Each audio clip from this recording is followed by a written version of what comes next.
The choosing of that hymn is a nice coincidence this morning. It wasn't planned with the first story that I wanted to bring you, but it works. One of my favorite stories from the Buddhist tradition actually comes just prior to and just after his enlightenment. So the story goes that the Buddha, like many other religious figures in history, before his moment of liberation and enlightenment, has to undergo a great test of temptation. He's sitting underneath the Bodhi tree in meditation, and the god Mara, the god Mara, Mara in Sanskrit can mean death or sickness, and in the Buddhist tradition is associated with greed and lust and anger, a demon god. Mara comes to visit the Buddha while he's sitting, he's not yet the Buddha here, sitting under the tree in meditation, and brings all of these things before him: lust, greed, anger, resentment. And at each chance, Siddhartha is able to calm his mind and send those things away, at which point Mara angrily leaves and comes back, and then the moment of enlightenment comes, but Mara still keeps coming back. Occasionally, the Buddha will be sitting under the tree in practice, and his friend and servant named Ananda will be waiting by the tree and see Mara coming and go to announce to the Buddha, the demon god Mara is here to attack you. And in each of these instances, it's said that the Buddha, and this is a phrase used in Buddhist practice, invites Mara to tea. So what happens is that this ferocious demon god of death and temptation and anger comes to the tree, and the Buddha says, "I see you, Mara. Sit. Let's have tea." Fills 2 cups. They sit, and Mara eventually leaves. But this thing keeps happening. Now, as with any parable in any religious tradition, I know that there are a lot of meanings to this. But one of the things I see happening here is that in the middle of a scenario of outward anger and resentment, in the middle of what could be a tense and fearful moment, what the Buddha is able to do is to pause, which is hard enough, to say to the person or thing in his mind or before him, "I see you." And then to imagine the possibility of something he hasn't seen.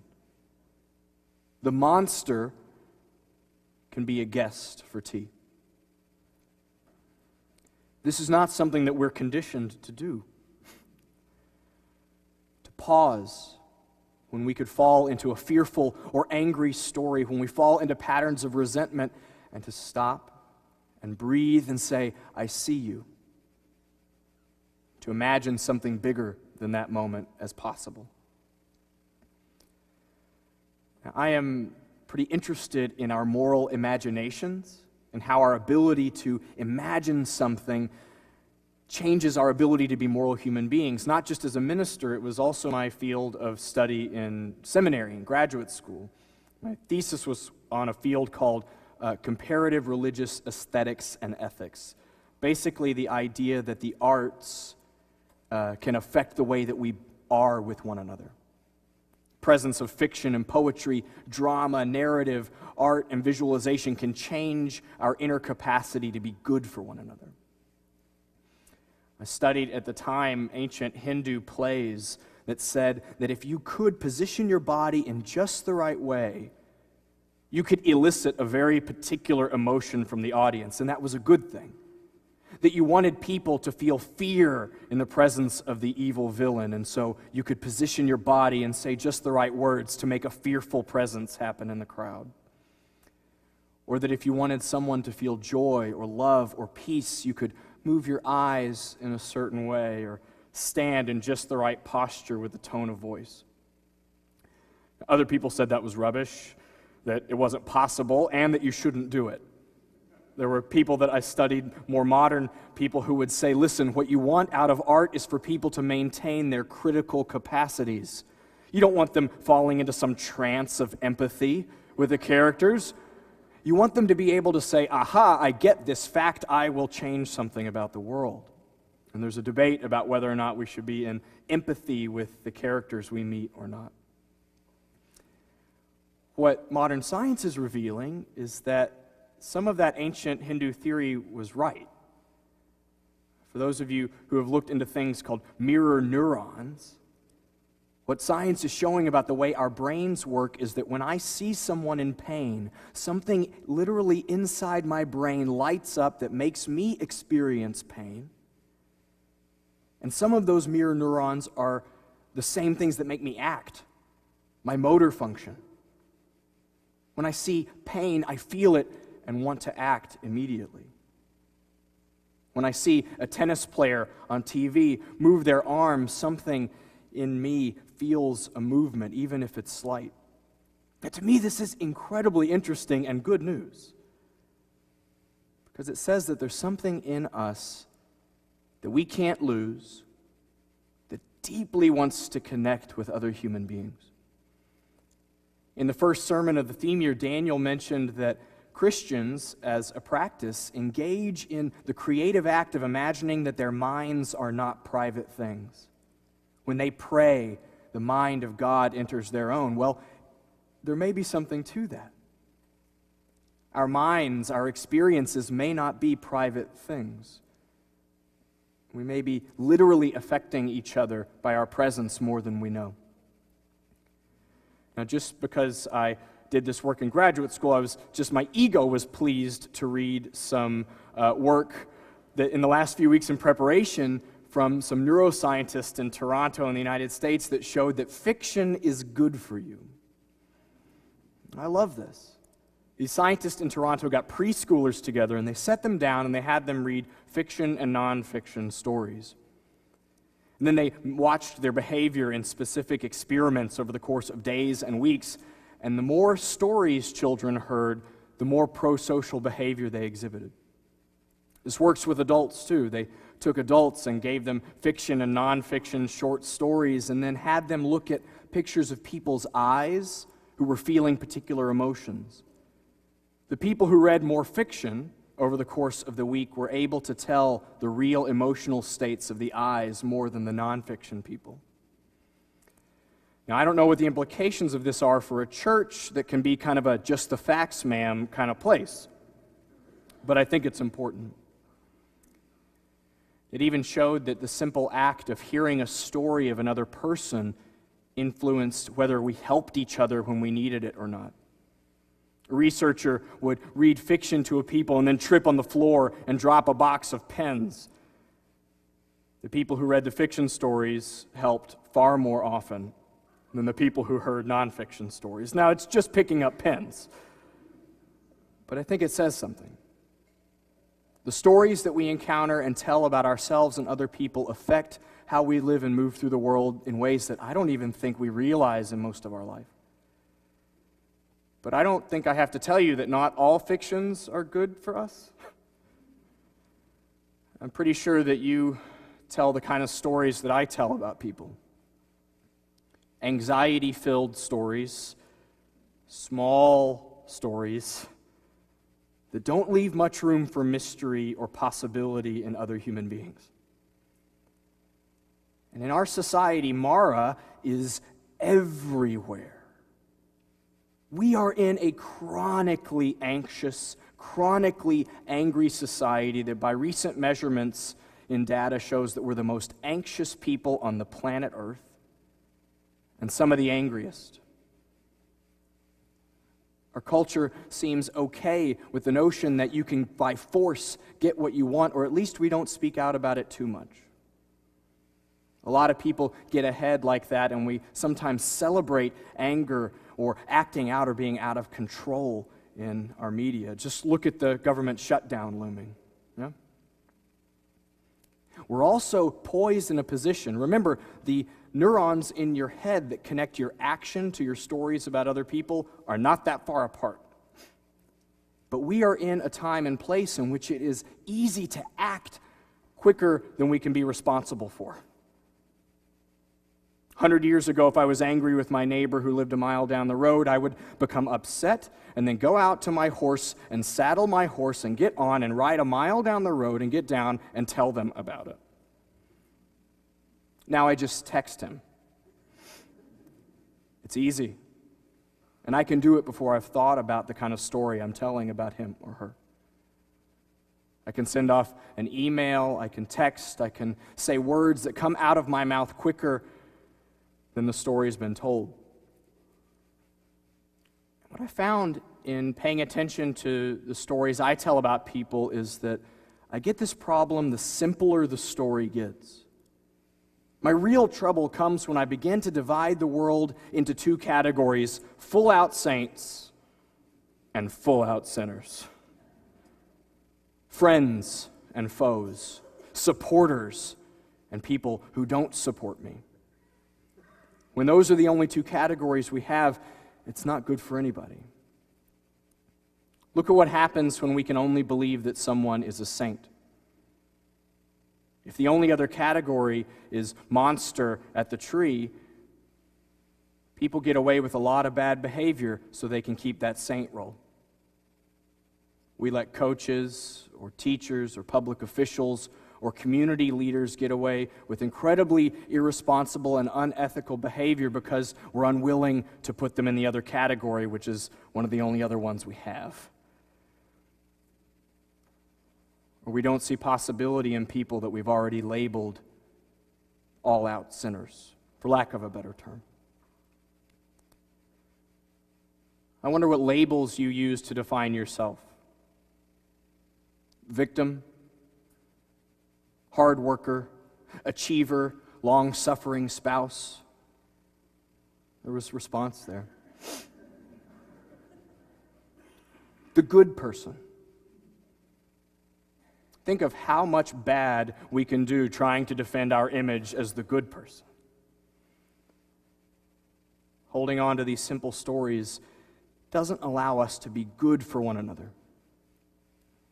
That's what I like about that narrative in the rabbi's gift. It presents this notion of beloved community unfolding, coming about in the world because of profound humility. The story only works if nobody there knows who the Messiah is. If they find out, then they can reserve their good and decent behavior for the Messiah and treat everybody else like not the Messiah. When there's no category of Messiah or not, it changes everything. Now, this means something to a particular culture of people. Both the rabbi in the story and the community of monks had a deep meaning of that word, Messiah, and what that would mean to them. Imagine if you're in that context and you thought that you were the anointed, sacred one meant to bring about peace in the world. Or that the guy who does the dishes was that person. Now, I don't know what we have that would work that way. I don't know what story I could tell you that would utterly transform our behavior with one another. Telling you you're special and precious and good, I believe, is true, but it doesn't seem to be the magic spell. I don't think that what we're called to do in cultivating empathy for others as a religious goal is walk around in some sort of blissed out, ecstatic, imaginative space where we don't see anything real. We're not called to be naive about beloved community. If your child is playing with something dangerous, you don't say, well, I'm going to stop and pause and imagine the presence of something I haven't yet seen. You remove them from that situation. If you're in an abusive relationship, you end that relationship. We adhere to standards and norms of beloved community. However, we are called to be the kind of people in a world where Mara is all over the place, who have said that we will not accept reactive stories about one another. We will stop and pause and practice inviting mystery, holy mystery, into the other human beings we encounter. We prayed today and pray each week in this church, God of many names, mystery beyond all our naming. And it is much easier for me to imagine that mystery beyond all naming, the presence of something I haven't yet seen in the stars, or when I see a picture of the Eagle Nebula, or when I'm thinking about quarks or something under a microscope or animals or nature, but not people.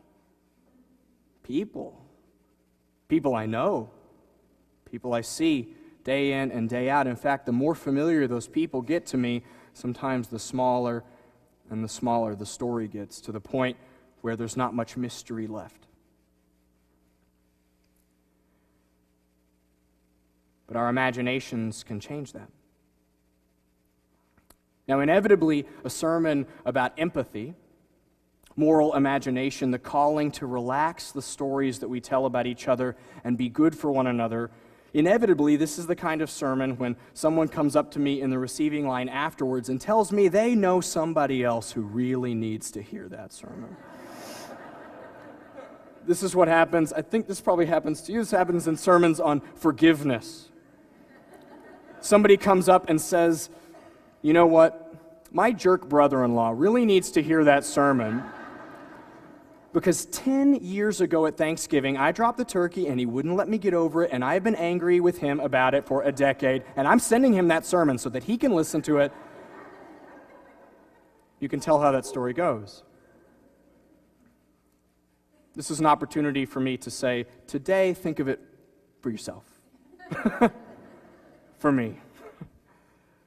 You can tell that you're telling one of those reactive and small stories about another human being, one that doesn't have much room for God left in it. One of the clues when you're telling that reactive story is that your thoughts and actions feel out of control. You wake up at 3:30 in the morning and the story has been running already and just goes. You are imagining a conversation that will happen 5 days from now that hasn't, but it's terrible and will be life-ending. You can't seem to control your fingers before they want to type an email. When you tell somebody about the story, it just comes and won't stop. Those are clues of those small, reactive stories about people. My guess is that specific human beings are coming up in your minds. That there are people that you interact with on a daily basis, or maybe yourself, where a small and tired narrative is keeping you from experiencing something holy in that encounter. And I think in the science and in the spiritual stories that we navigate, there's some really profoundly hopeful news there. That no, we're not all the Buddha, and probably won't be. But that we have control over our lives. That we have a manner of control over our actions and the stories that we tell about other people. We have control over how we respond, whether we let ourselves get entrapped in reactivity and anger and greed, or whether we stop and say, I see you. I imagine something bigger. And we talk a lot in Unitarian Universalism about this wonderful idea that no matter who you are or how you've messed up or what's in your bank account or how many years you did in prison or how much you've messed up in life or anything else, something profoundly good moves in you even if you can't see it. But something else is true. The capacity to connect deeply with other human beings is not something outside of yourself. The capacity to connect profoundly with the experience of other human beings and respond in a way in which we are profoundly good for each other is not just not outside of us, it is inescapable. We can cultivate it. You can't lose it. It's nothing you don't have. And there's good news in thinking that we are not finished imagining ways to be profoundly good for one another. So I'll invite you in a simple sermon to a simple but difficult task in the coming weeks. Invite Mara to tea. Notice when you wake up at 3:30 in the morning, or when you feel that story and your chest is clenched, or when the words and story about another human being are coming rattling out of our mouths or our minds, to pause and stop and say, I see you. Imagine something bigger before us. We're not going to be perfect, but there is so much more peace for each of our lives that's possible if we realize that we are not yet done imagining ways to be profoundly good for one another. May it be so.